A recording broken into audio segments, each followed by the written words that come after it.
Coordination complexes कौन कौन सी reactions show करते हैं और उनकी कितनी टाइप्स होती हैं। नमस्ते, मेरा नाम मनदीप दलाल है और इस लेक्चर में हम इन्हीं प्रश्नों के उत्तर खोजने की कोशिश करेंगे।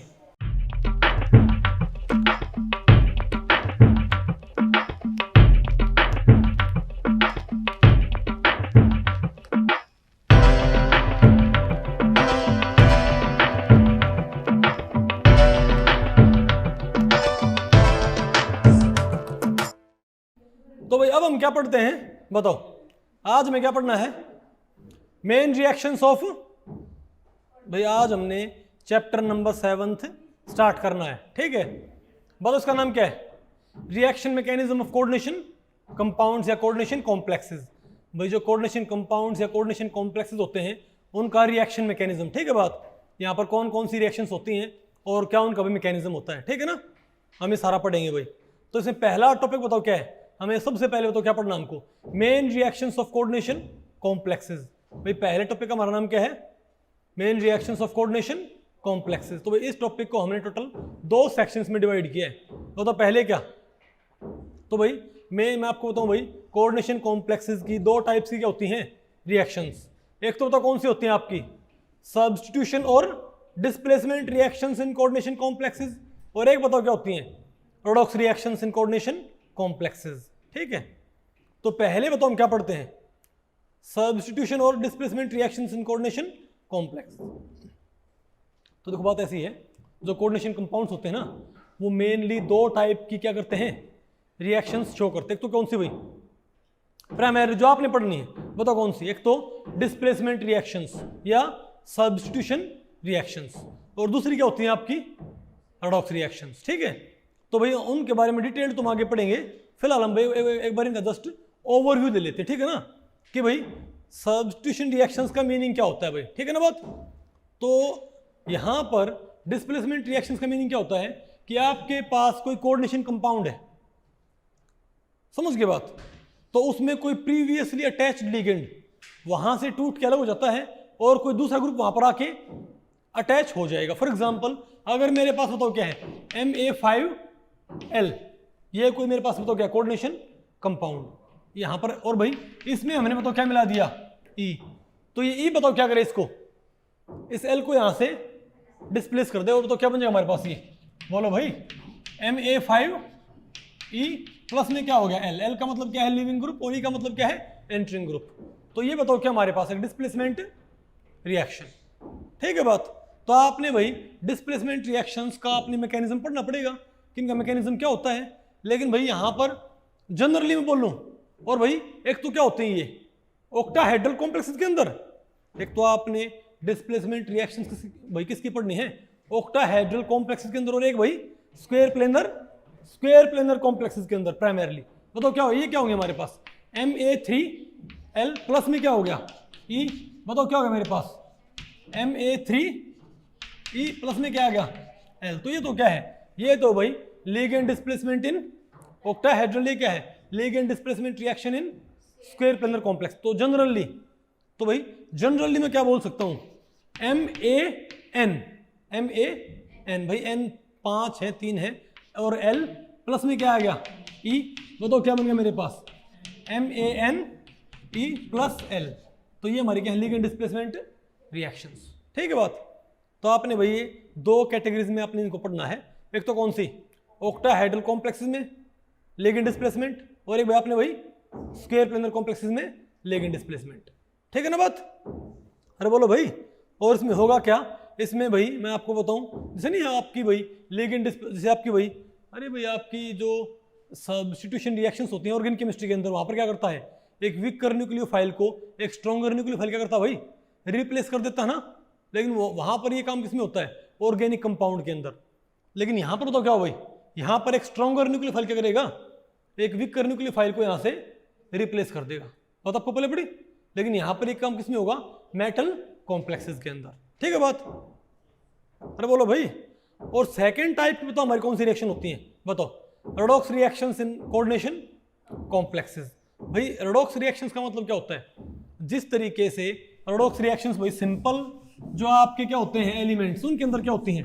रेडॉक्स रिएक्शन नहीं होती क्या? वैसे ही रेडॉक्स रिएक्शंस भाई यहां पर भी होती हैं। आप ये बताएं, अगर मैं ये कहूँ कि बताओ हमारे पास क्या है, सोडियम प्लस Cl, ठीक है, तो यहाँ से इलेक्ट्रॉन यहाँ से यहाँ पर भाई पहुँच जाएगा, तो क्या बन जाएगा मेरे पास, क्या बन जाएगा, Na प्लस और Cl माइनस। तो ये यहाँ बताओ किसका क्या हुआ है, तो भाई इसकी ऑक्सीडेशन स्टेट क्या है यहाँ पर, सोडियम की 0, यहाँ बताओ क्या होगी इसकी +1, क्लोरीन की क्या है 0, ये क्या होगी -1, ठीक है बात। तो बताओ आप ये बताओ भाई किसका हुआ है यहाँ पर ऑक्सीडेशन और किसका हुआ है यहाँ पर रिडक्शन, बताओ भाई। यहाँ पर से क्या हुआ है ऑक्सीडेशन और क्लोरीन का भाई रिडक्शन। तो कोई इलेक्ट्रॉन ले ले भाई, तो हमको पता है ना रेडॉक्स रिएक्शन क्या बोलते हैं, कोई इलेक्ट्रॉन शिफ्ट करके क्या बोलते हैं उसको, क्या हुआ उसका रिडक्शन, कोई इलेक्ट्रॉन लूज करते क्या बोलते हैं उसको, क्या हुआ इसका भाई ऑक्सीडेशन हुआ। बात आपको पहले पड़ गई। तो सिंपल बात ये है, जो स्केल होती है नहीं है स्केल, यहाँ पर 0, ये क्या बोलो भाई -1 -2 -3 -4, ये क्या है +1 +2 +3 +4, ठीक है बात। तो अगर मान लिया किसी का ऑक्सीडेशन नंबर इस साइड ट्रैवल कर रहा है, इस साइड मूव कर रहा है, यानी अगर किसी का -3 से -2 हो जाए, उसका भी क्या है ऑक्सीडेशन, तो इस साइड तो क्या होता है बताओ भाई ऑक्सीडेशन, और इस साइड क्या होता है बताओ भाई रिडक्शन। समझ गए बात। तो बताओ सोडियम कहाँ था, सोडियम था 0 पे, कहाँ पहुंच गया +1 पे, क्या हुआ है ऑक्सीडेशन। क्लोरीन कहाँ था 0 पे, कहाँ पहुंच गया -1, क्या हुआ इसका रिडक्शन। तो भाई जैसे सिंपल एलिमेंट्स में क्या होते थे ऑक्सीडेशन और रिडक्शन, तो यहाँ पर भाई ये बताओ क्या कहलाएगा, ये खुद क्या हुआ ऑक्सीडाइज, तो क्या कहलाएगा ये रिड्यूसिंग एजेंट, लेकिन ये खुद क्या हुआ है रिड्यूस, ये क्या कहलाएगा ऑक्सीडाइजिंग एजेंट, क्योंकि इसने इलेक्ट्रॉन लिया है, इजंट इट। तो इसने सोडियम को ऑक्सीडाइज होने में हेल्प की है। तो जो ऑक्सीडाइज होता है वो क्या होता है रिड्यूसिंग एजेंट, जो रिड्यूस होता है वो क्या होता है ऑक्सीडाइजिंग एजेंट।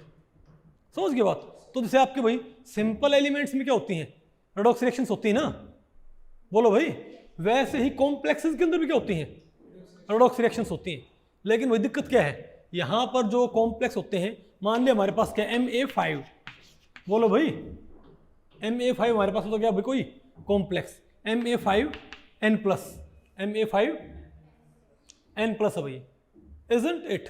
और एक बताओ हमारे पास बताओ कॉम्प्लेक्स क्या है Ma6M+, और क्या है Mb6, ये मान लिया बताओ क्या है भाई M+, इजंट इट।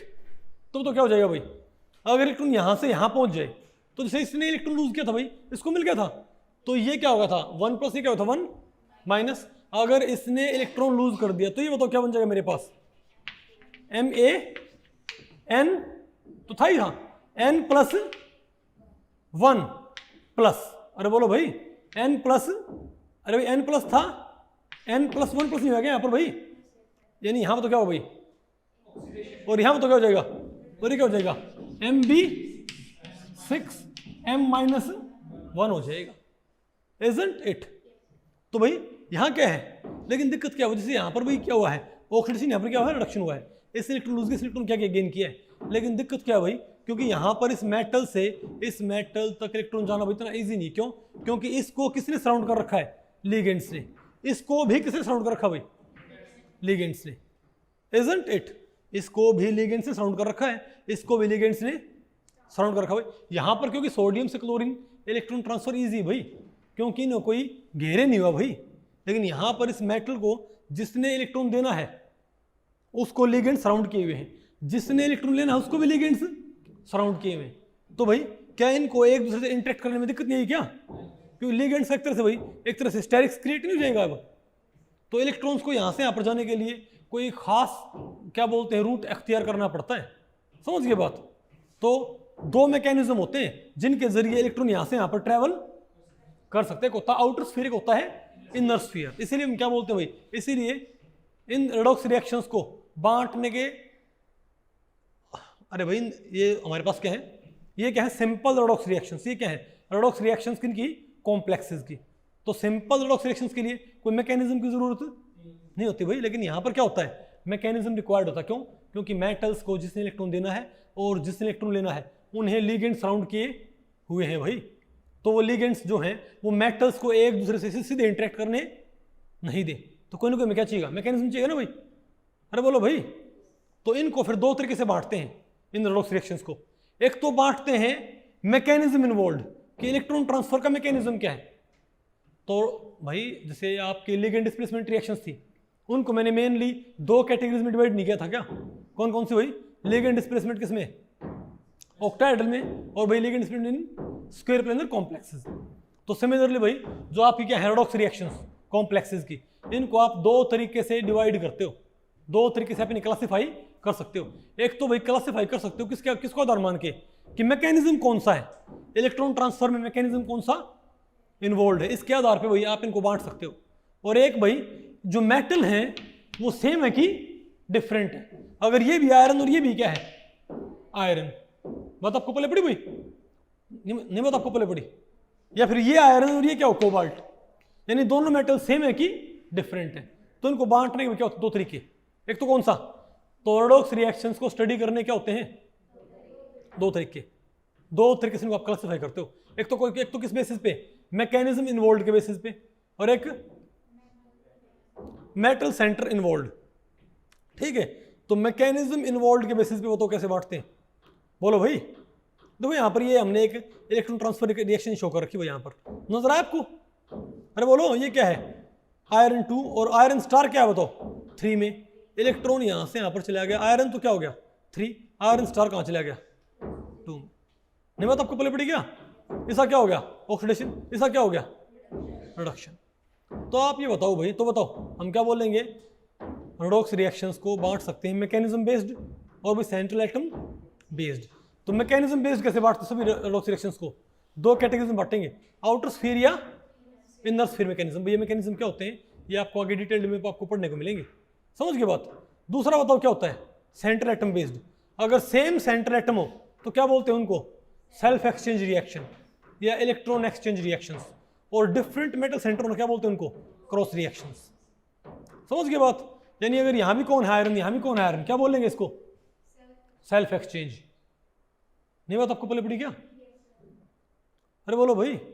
लेकिन अगर तो मान लिया क्या हमारे पास, अगर दोनों कॉम्प्लेक्सेस सेम है, सिर्फ क्या उनकी ऑक्सीडेशन स्टेट क्या मेटल की डिफरेंट, तो हम क्या बोलते हैं सेल्फ एक्सचेंज रिएक्शंस। मान लिया ये यहाँ भी कौन है वाटर, ये भी कौन है भाई FeH262 positive, sorry FeH262 positive, FeH263 positive, तो भाई यहाँ पर हम क्या बोलेंगे self exchange reactions, isn't it. अरे बोलो भाई। तो अगर दोनों कॉम्प्लेक्सेस सिर्फ कैसे डिफर कर रहे हैं, मेटल सेंट्रिक ऑक्सीडेशन स्टेट से जिनमें ट्रांसफर हो रहा है भाई, तो क्या बोलेंगे सेल्फ एक्सचेंज, अदरवाइज क्या बोलेंगे इन्हें क्रॉस रिएक्शंस। ठीक है, तो याद रखियो रेडॉक्स रिएक्शंस को बांटते हैं मैकेनिज्म बेस्ड या भाई कॉम्प्लेक्स टाइप के आधार पे। तो मैकेनिज्म बेस्ड भी क्या हो गया आपके आउटर स्फीयर इनर स्फीयर, और भाई सेंट्रल एटम बेस पे भाई सेल्फ एक्सचेंज या क्रॉस रिएक्शंस।